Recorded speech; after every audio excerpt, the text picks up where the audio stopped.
there's a growing awareness among people of the underlying spiritual nature in all things. We all want to unite with the energy that makes and guides the universe, but it is the way we see reality that stops us from learning our true nature and purpose. Our mission is to uncover evidence and explain the mysteries which connect science and spirituality. By seeking out those with remarkable insight who are willing to come forth and disclose valuable information, we hope to find the truth about human potential, what we really are, and where we came from. If we answer this, we answer everything. There are those, however, who would not want us to succeed. To begin our journey of discovery, we searched for someone who thinks outside the box, someone who could show us a different way of viewing the world. We found John Hutchison, the discoverer of a collection of strange phenomena known as the Hutchison effect. We're going to go see John Hutchison, who has some sort of anti-gravity device. Right, and his whole apartment is built all around these buttons and gadgets and stuff.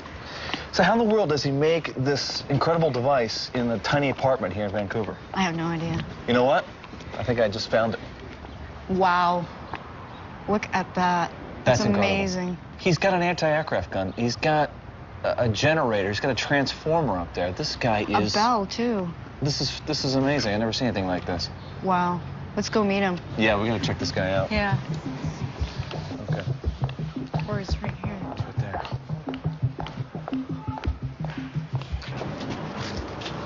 All right, he's going to come down. There he is. Hey, John? Dear. Hey, how are you? I'm doing fine. How are you doing? How are you? Dominique, nice to finally meet you. Pleasure, man. Hey, I'm Rob. Hi, Rob. How you doing? Good, thanks. That's good to hear. I'm not sure what to expect. How can his laboratory also be his apartment? My intuition tells me that he is sincere and wants to share his discoveries with others. Okay, so this is the laboratory. This is the laboratory. And behind this unusual door, you'll find a lot of unique things. And on the door, Chris. Central Okay. Intelligence Agency. Yes. I see we're not the first people who've been here. No. There's been a lot of interesting folks that have been here. All right, let's take a look behind Let's it. see. Yeah. Oh, for sure. Here we Door go. Number 3 here. Wow. Look at all these buttons and gadgets.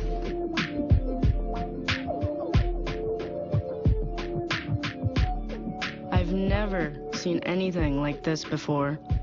On the floor, there's an amazing amount of metal samples from the 1980s experiments. Wow. Thought I'd drag them out and There's save gold time one. by dragging them out that way. Is this gold? Oh, that's actually brass. So this is what happens when the metals are affected by this gravitational field. That's right, yes. Sometimes they'll lift up or they'll turn into jelly or fall apart or actually convert into another unknown alloy. And how long does it take for it to get mushy?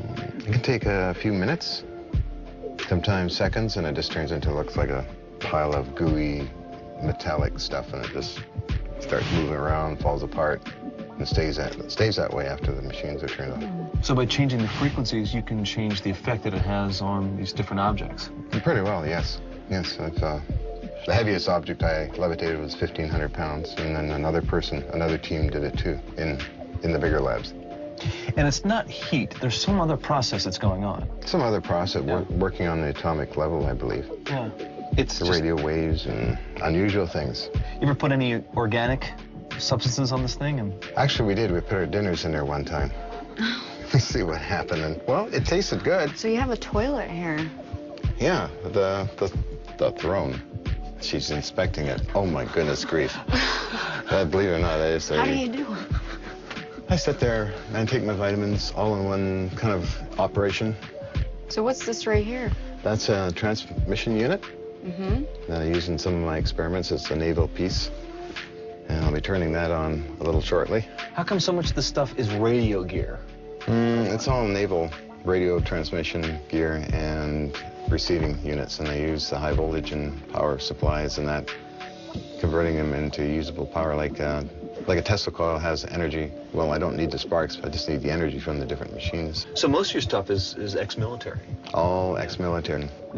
We're talking, what, 1,000,000 volts, 100 million volts? Oh, no voltage like that. No, that's in the big labs that have that, but roughly about 20,000, 30,000 volts. Now, some of the stuff looks like oscilloscope. Some of it looks like it's transmitting equipment, receiving two-way equipment. We see just about everything having to do with radio. Do you need to generate radio signals on all frequencies or just specific ones? I had to do multi-band radio frequencies for the experiments, and along with that, I also generate electrostatic power. Didn't you get raided by the government? There was a major raid in 1991. Okay. Who raided 1990. Government guys, but I was in Europe at the time, so they took the entire 22-ton lab and... They took all the stuff? All the stuff. Really? Buried it and put it in barrels, and they tried to keep it a secret, but the main newspapers, Vancouver Sun, found out about it and put it headline news. So all these samples now are again, a result of your various tweaking of your equipment and your experiments. Have you ever had metal just react in a way that perhaps it just disintegrated or exploded or anything like that? We had large bars of it where the end of it would just simply not explode, but just fall apart into a soft, unknown alloy. John, Wow. can you try and show us an experiment? I can show you an experiment, which will probably happen within here. What I have in that area, that's another room, a machine room actually, but in the center of it is some of the high voltage equipment and test samples. And I got a small video cam to see what I'm doing, because I'll be operating all the controls around in here.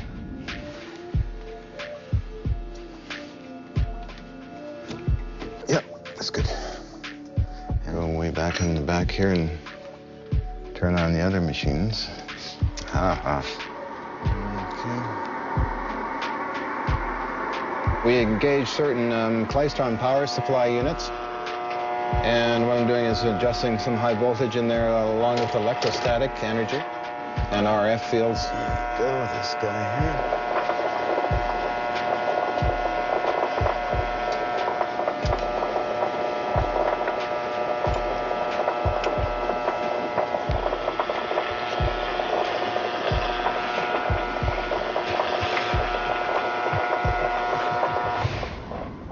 Okay, John, what is that wheel that you turn, that you're turning to change the energy? What is that? That's actually a phase shifting wheel. Okay. It activates generators in the other room, and I can shift phase negative or positive, one way or the other.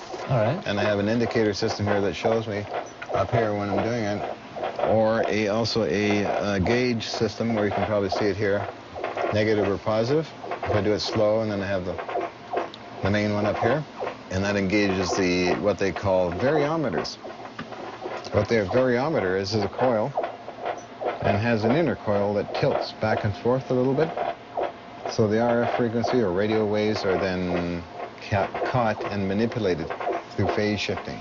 This unit goes into a CM11, which is a old style Navy transmitter. Basically here it's just more or less monitoring or running those pieces of equipment. I think I'm doing all right here. I got everything on. Power up the energy here.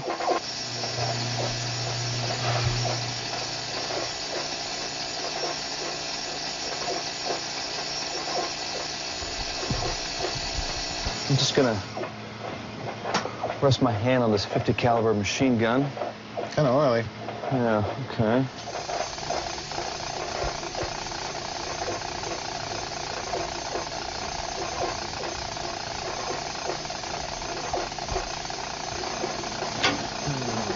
I can hear something powering up. That's incredible. Well, that's interesting. Now, I've taken heat into consideration. If there's spark gaps in that, they heat up and the frequencies adjust. So what I try and do is compensate all the time. Okay. And these instrumentations, they help me a little bit on determining that. Nothing's happening. Or overheated a bit. Can't tell from the monitor, but I'll try. I got it cranked to max. Yeah, I've got a spike there, but Yeah. Oh. got something levitating in there. It's levitating.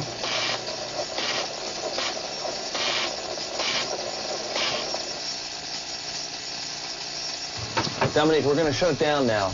Okay.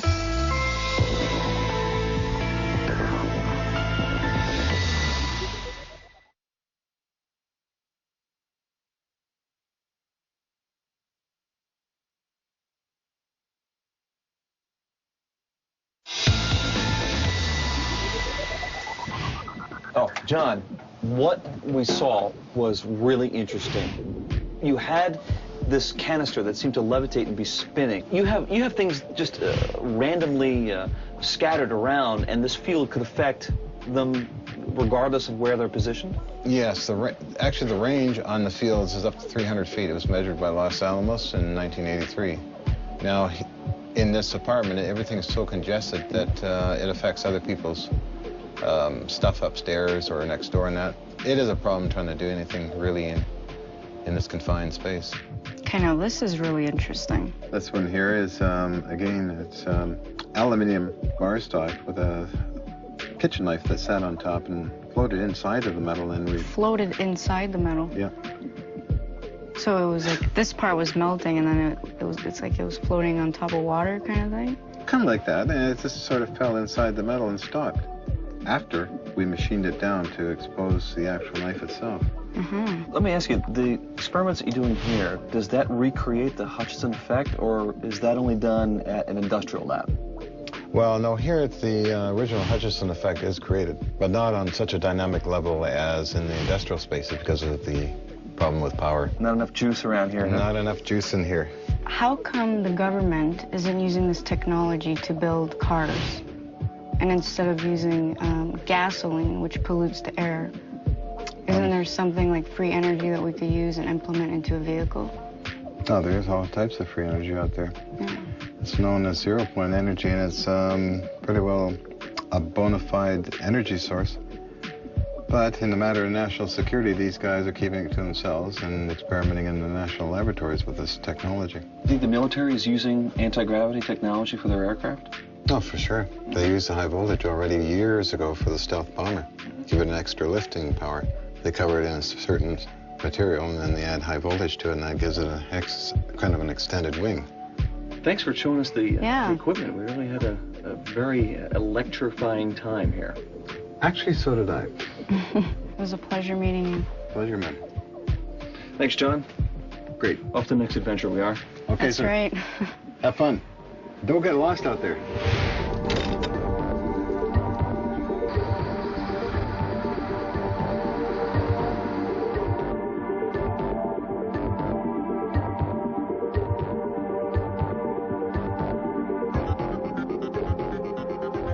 We could barely move through the narrow spaces in John's apartment, but somehow he seems to have enough room to generate these high-frequency currents that levitates objects, fuses different materials together, and spontaneously fractures metal.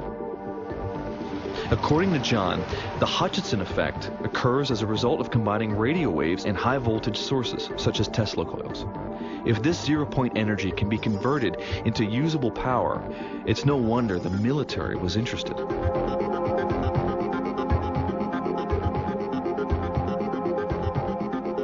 We needed to find another person involved with zero-point energy. My research led us to Las Vegas, Nevada, to a man named Ralph Ring, a gifted and intuitive researcher and developer who helped to build and test pilot flying discs in the late 1950s and early 1960s.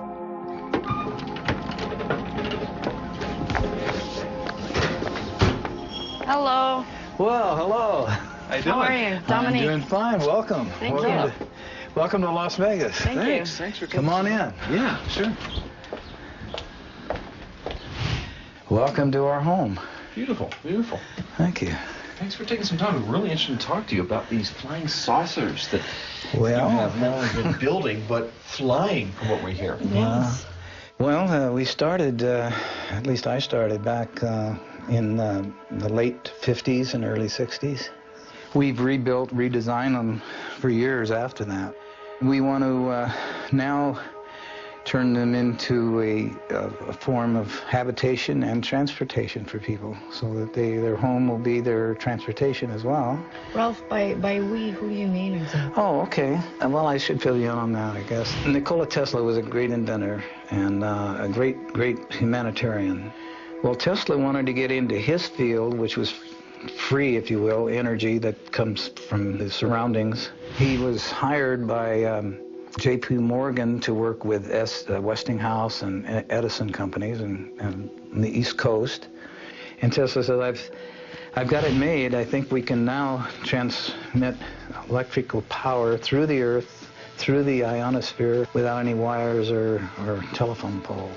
If you gave a device, like a free energy device, a generator that would service all their needs in their home for free, they could then bring out their creative talents, which they were born with and have been suppressed because they've had to toil for a living. They could be tremendous artists beyond our dreams, tremendous engineers beyond our dreams. J.P. Morgan was not buying it. He said, no, we're going to have to tear this stuff down. So Tesla kind of pulled back into himself and decided, well, I guess it's not time for this. Well, at that time, he was living in the New Yorker Hotel, actually, in New York. And there was a fellow by the name of Otis Carr who he's going to school, and to supplement his income, he worked as a clerk in this hotel.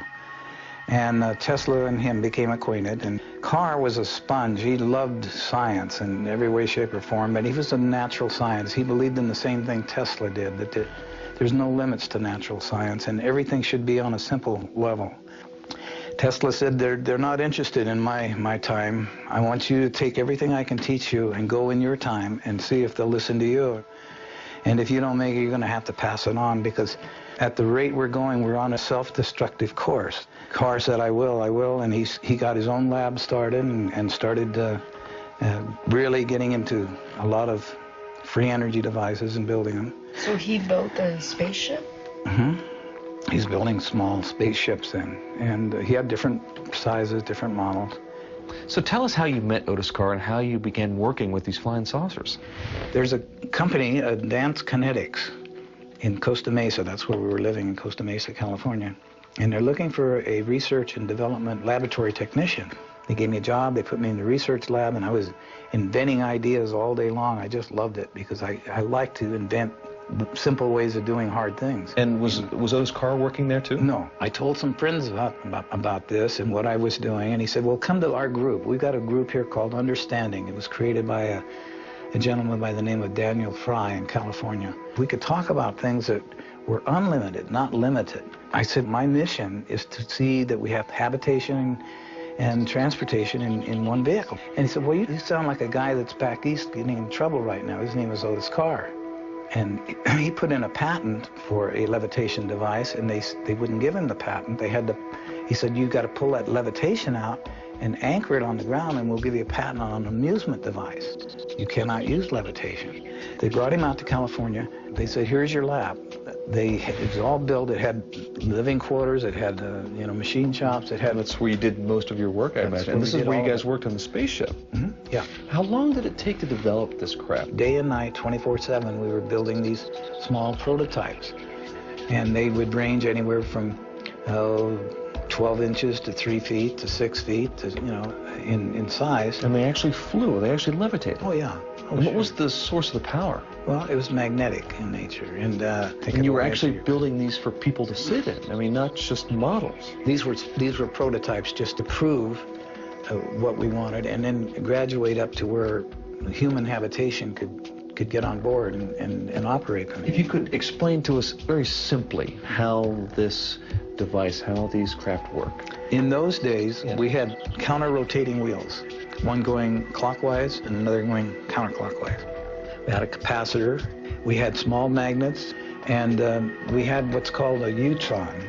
It was a double tetrahedron. That's 2 ice cream cones put with the open ends together so that you have a diamond shape. And we had 12 of them around the periphery of the craft. And we had magnets, horseshoe magnets, 12 of those around the craft. So when you started rotating and counter-rotating, as these Utrons went through the field, they would act as a generator and a capacitor in themselves, and they would generate a lot of power, not necessarily electrical power, but vibrational power.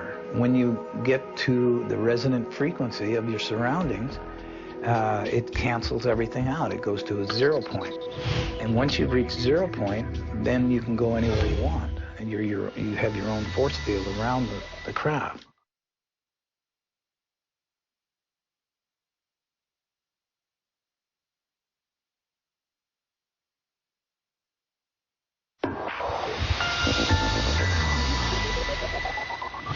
control its up and down and left and right movements by how fast it spins or other gyros in there? Yeah, the ones with the models we had remotes, you know, to operate the models. But when you get up into the larger craft, it's not necessary, because everything then, as Carr was explaining the difference between the brain and the mind, is synergetic. You operate the craft like it was a friend. It's like it was a living thing, because Connect with the craft. yes, and that's the only way that our particular craft would work. There was a mental interface? Yes. So it's Wow. kind of like the thoughts carry out a vibration as well, and you have to go in harmony with the ship. So some sort of morphogenic field was created, perhaps, some sort of almost Yes. living field. Yeah, absolutely. Ralph, have you had a chance to fly it yourself? Flying is an antiquated word when it comes to the type of spaceships that we were operating, because they don't conventionally fly. Or They levitate. levitate and they teleport. They move through this thing called time and space. They actually traverse through multi-dimensions. So you created an artificial gravity field, is it safe to say? Yeah, you could say that, yeah. Is this in any way related to the work of John Hutchinson and his anti-gravity experiments? Well, it's along the same lines. I know John, he's an associate of our group. And as I mentioned before, there's all forms of levitation. But where ours differs from John's is that in order to operate our craft, it takes spirit, it takes a synergy. You have to recognize the craft as an entity of life itself. It has a consciousness, if you will, of its own. What John is doing is wonderful. I'm glad he's discovered a tremendous field of levitation and the composition of metal and molecular structures.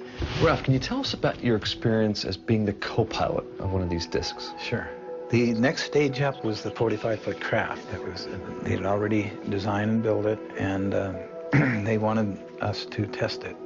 So we got on board, and near the center of the craft was a giant crystal ball in a kind of a gyroscopic holder. Underneath that was a laser that came up through the bottom of this crystal. And as the light came up and dispersed around this crystal, it lit up the crystal from infrared all the way around to ultraviolet. And then Carr said, okay, guys, what I want you to do is just clear your brain and use your mind. So this is an experiment. And we're going to go outside and back in through what's known as time and space. And all you have to do is concentrate on what I'm about to tell you. We're going to go down range 10 miles. And that 10 miles downrange is equated to the vibratory rate of the color aquamarine. The colors just kind of dissolved and started turning into this brilliant aquamarine. And it lit up the whole ship. And then he said, okay, that's it, boys. Get out of the craft, and we're going to debriefing. And we looked at each other like, oh, I don't think it worked. We didn't go anywhere. We didn't do anything. And we said, well, it didn't work, did it? They said, why don't you guys empty your pockets? And we started pulling out sticks and stones and grass and stuff and putting them on a table. And I know we didn't have those going in. And where in the heck did this come from? And he said, well, you remember I told you about the brain has a limited capacity. It cannot believe beyond its jurisdiction. It doesn't want to believe anything beyond that. So you traveled with your mind, and it will come back to you, and then all these dots will be filled in as your life progresses. You'll remember what you did.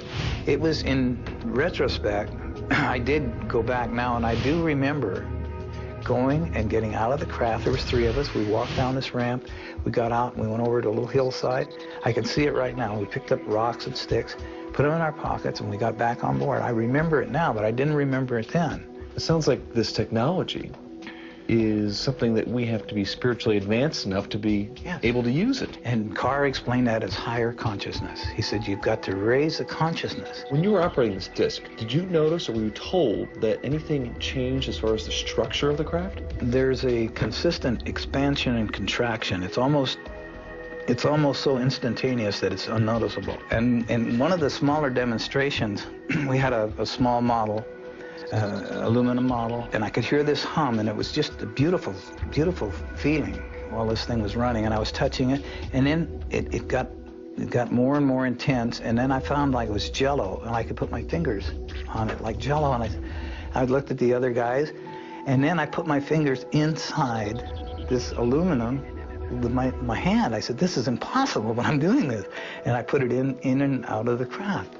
And Carr was over there because he said, yeah, they said, you're energy, and that's energy. And when you understand that, and you get a harmonic with energy, you get a balance, you can do anything. There's no limit. So the next day, he had another model, and we put it up, but he was going to accelerate beyond. He says, these retinas are like cameras, are flashing at milliseconds. And when you flash fast enough, things seemingly disappear. So with that in mind, here's our next demonstration. So we fired this one up, and we were all watching it, and I was getting ready to put my hand in it, and whew, the whole thing disappeared right in front of us. He said it's quite simple. Tesla did this all the time in his laboratory, and it's teleported. He said, well, where did it go? And he said, well, it might have landed on somebody's dining room table. I don't know. He says, I don't know yet where it went, and I don't know if it'll come back. Maybe it'll show up someday. Maybe it's gone. Maybe it's still there. But we just don't see it. So we don't see it, yeah. And it's out of our dimension. And he explained that the mind, when you tune yourself high enough and you get into the mind space instead of the brain space, instead of logic or instead of reasoning or instead of all those things, you just get up to a sense of knowing. You know who and what you are. That you're a creative, immortal, infinite being. And we all are. And he said everybody on this planet are gods by comparison, and they don't know it. They're asleep. And until they wake up, this is what our job is. We're making these toys, trying to get them to wake up, to realize there's no limits to what they can do. They don't have to live in servitude. They don't have to live in poverty. They've just been told that by people that unfortunately want to control things. Carr explained to us that the brain that we have operates this water vessel which we live in. But the energy that inhabits the vessel is who and what we are. We are energy. We're not bodies. The energy is all magnetic in nature. It's free in nature. We're swimming in energy. Well, before we could get any further with it, we were invaded, if you will, by people with a piece of paper that said they were, at this time, closing us down. The paper read that we were attempting to overthrow the monetary system of the United States, and that could be construed as high treason, and we were shutting you down and confiscating all your equipment. Wait a minute. Didn't John Hutchison say the same thing about the Canadian government? That they confiscated his entire lab at one time? I stayed in touch with Carr as much as I could, but as soon as I contacted him, I was contacted by somebody, and we told you to stay away from even thinking about this. Well, what did the energy companies do to Carr? The powers that be, namely the power companies, weren't quite interested in anything that to do with Tesla or Carr. They didn't want this information out. It was even beyond the energy company. It came down to, and it can be traced to this day, back to the international banking system out of England. That's where this all started, the monetary system per se. Because his inventions were so revolutionary, would it upset the whole banking system? Yes, it would upset everything. They had a very, very earnest effort put forth to eliminate Carr and his inventions and his ideas. Ralph, do you think you're going to build models again? We're doing it now. We have pods related to research facilities all over the United States, because I'm getting a lot of help, a lot of support. And there's people like me, people more brilliant than me that are involved in it. And we're waiting not for the crafts, because they're waiting in the wings. The crafts are ready now, but we're waiting for the consciousness of the people to raise up high enough and to start accepting these gifts that we want to give to them. Well, hopefully that's changing. And hopefully in time, we'll see people flying around in these crafts of yours. Absolutely. We're going from the Flintstones to the Jetsons. Yeah. Ralph, thanks so much for talking to us today. Well, you're quite welcome. Extraordinary. It's been my pleasure.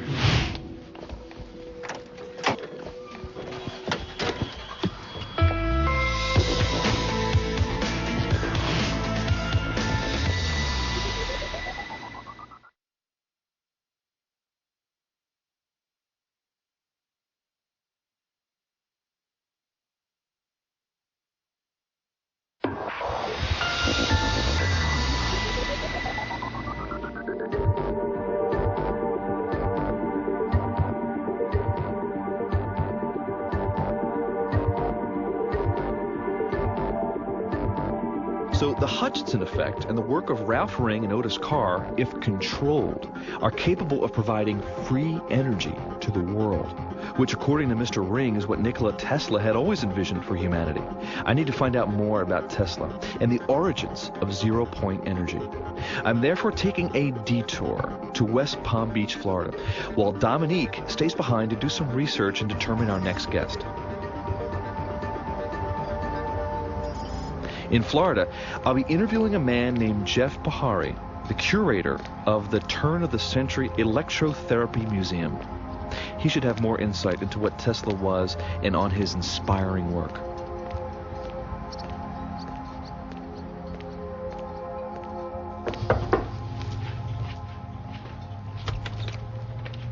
Hey, Ralph. Welcome to my little Tesla museum. Hey, great to be here. Thanks so much for letting me in. Yep. What an interesting place you've got here. Look at all this stuff. This is incredible.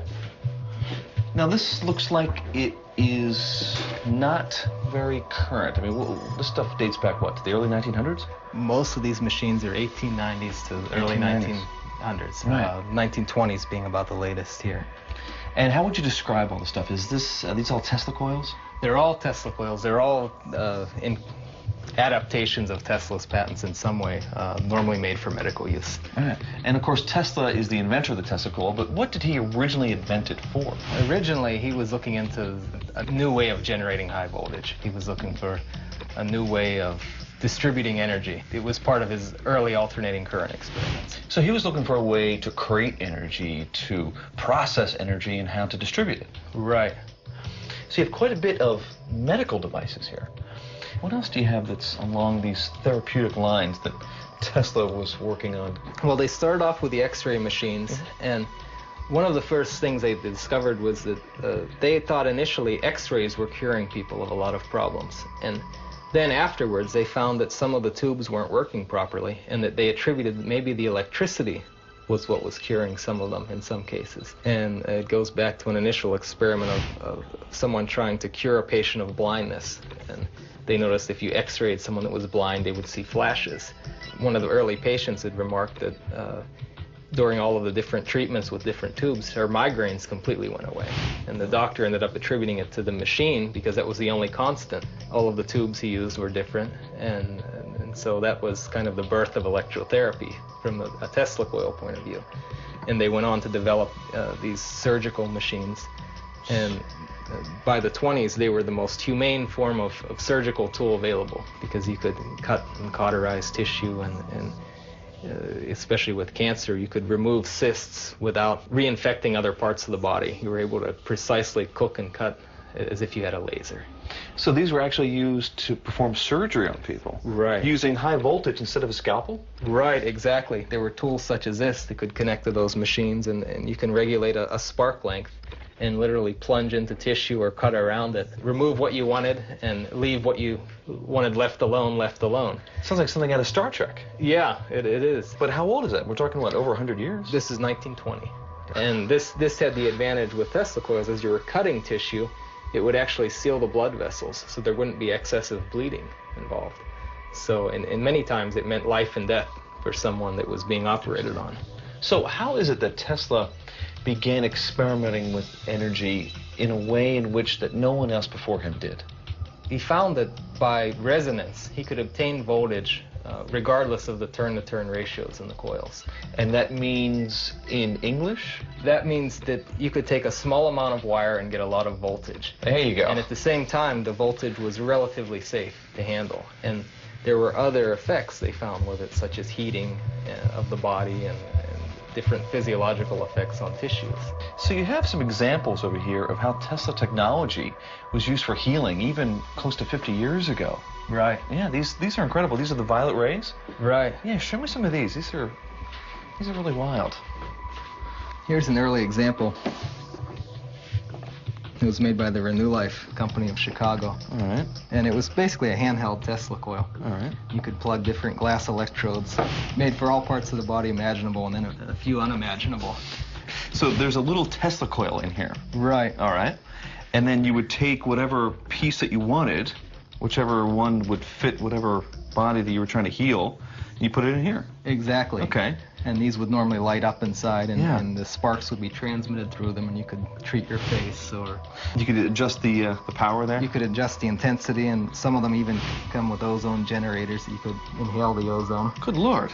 And Is that healthy? to a certain extent, but with these machines you can knock yourself out if you're not careful. Yeah. That would do the trick, wouldn't it? And were these popular back then? Or? There were literally hundreds of thousands of these manufactured. Good Lord. So it's when people say, what are Tesla coils used for, or were they ever commercialized? It's a prime example. Wow, extraordinary. You've got quite a number of them. Oh, we've had, I estimate at one point, over 200 machines. 200 different models. Yeah, right. Okay, so these are all the different types of models that were put out. These are a few examples. So Jeff, you have some working models of Tesla coils. Can you show me what they look like when you fire them up? Right. This is one of the best examples we have. It was made by a company called Fisher. Right. And it was actually a portable X-ray machine. You could just attach a tube to here. Yeah, let's fire this thing up. See what she'll do. Believe it or not, this is what an average Tesla coil would have looked like, built by Tesla. You can see a kind of...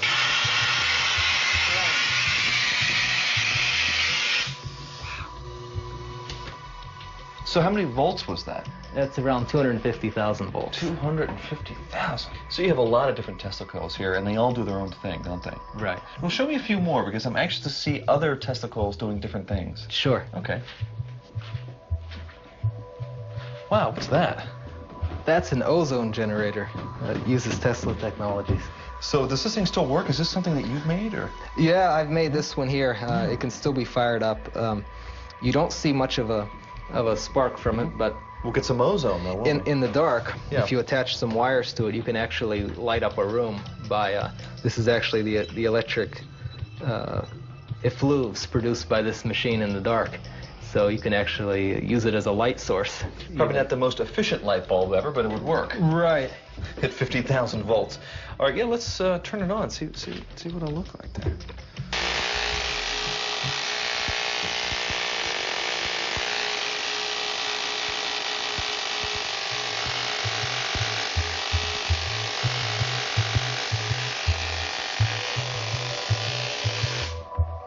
I can really smell the ozone. It infiltrates the room quickly. You can't see much of a spark from it, but in the complete darkness, the whole of the air turns violet. So how did you get started investing all your time and energy into this? Well, I was always a pack rat, and when I was still in school, I was at a flea market and found this machine and had no idea what it was. Brought it home. I plugged it in, and it started making noise and humming, and the TV started flashing across the room. And I thought, I better unplug the TV before I damage something. So rather than plug this strange device, you figured I better unplug the TV. Right. And when I got to the TV, I found someone had already unplugged it. So the TV was making sounds, and the tube was flashing a bit. And to me, it was something like outer space. And I had to learn more. So the TV wasn't even on. Right, the TV wasn't even plugged in. So you have a few others here. It looks like they do similar things. What does this one do here? This in particular was a coil that they found in the early days of radio. Of course, Tesla's now credited with the invention of radio over Marconi, but they found that the Tesla coils could be used as a power supply for wireless telegraphy. And Tesla had bigger dreams in this as far as transmitting electrical energy without wires. But the first practical results were radio signals. Really? And this is a reproduction I built of such a machine.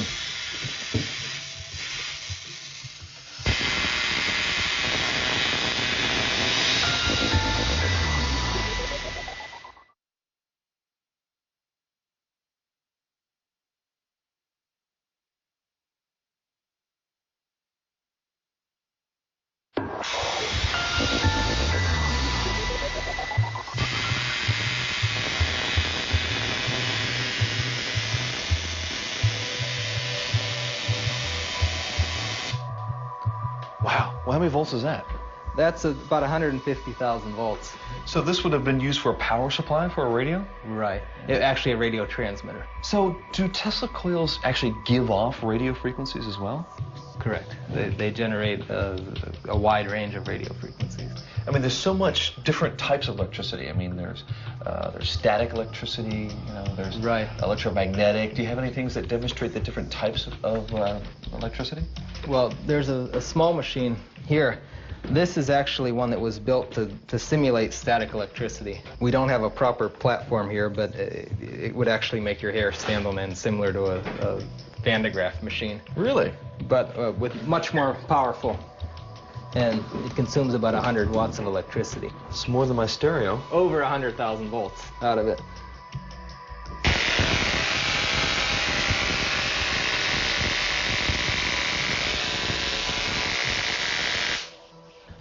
This type of machine, the output can be regulated to produce almost DC, where you could charge Leyden jars or do experiments like Ben Franklin was doing 100 years earlier, only a much more simplified method. So we know electricity can make things spin and turn and flip. How about levitate? Is there any connection between these high voltages and making objects actually lift off the ground? There are eddy current effects that you can use with Tesla-type circuits, where you can have a large electromagnet with an iron core and place something like an aluminum ring on top.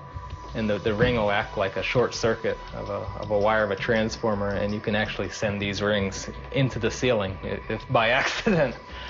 I mean, steel, you can use an electromagnet and pull materials out, but if you have brass and aluminum mixed together, it's harder. These high-frequency currents can actually cause them to lift up, and where you could separate them in a way for recycling materials or reclaiming materials. So Jeffrey, what's this? It looks like something we saw in the other office there. This is the prototype I built specifically as a new modern use for a Tesla coil. Really? And it's basically, there's a craze today to find a portable X-ray machine that's practical. And they're actually going back to the early Tesla technologies with the high-frequency coils. And the problem is, because the technology is so far removed, they're using modern electronics to try to do it, and they end up with these machines that are 100 pounds and that don't work that great compared to the traditional styles. So here's an example of an actual built with modern materials, but using turn-of-the-century methods, a portable X-ray machine or a power supply for an X-ray tube. Wow, let's take a look.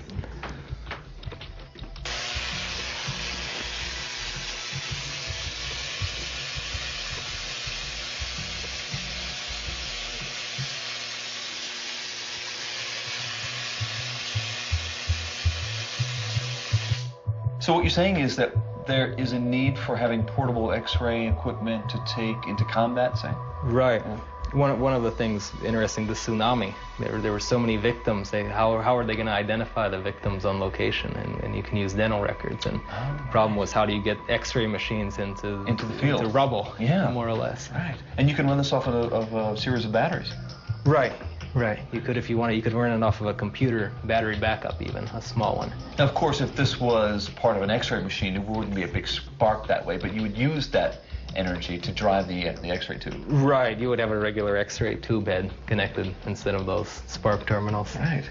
This is absolutely extraordinary. The stuff you have here is, in some way, very old technology, but in other ways, it's still cutting edge. Right. And as technology changed, a lot of these machines, they kind of gotten forgotten. There's many new fields, as Tesla had envisioned initially, that could still be explored. Yeah, for therapy, for communication, for transmitting electricity through the air.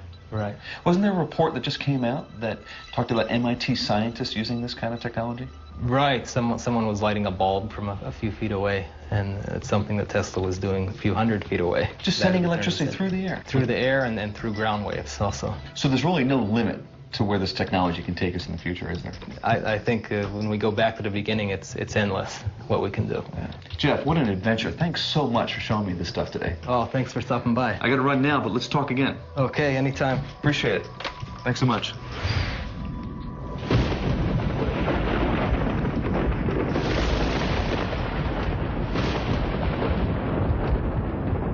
Nikola Tesla once said, "To cause at will the birth and death of matter would be man's grandest deed, which would give him the mastery of physical creation, make him fulfill his ultimate destiny." He believed that we have the power to create anything. He taught his protege, Otis Carr, that. Otis Carr then reveals this message to Ralph Ring, and John Hutchison follows in their footsteps. They were all inspired by Tesla to experiment with zero-point energy and evolve their higher consciousness.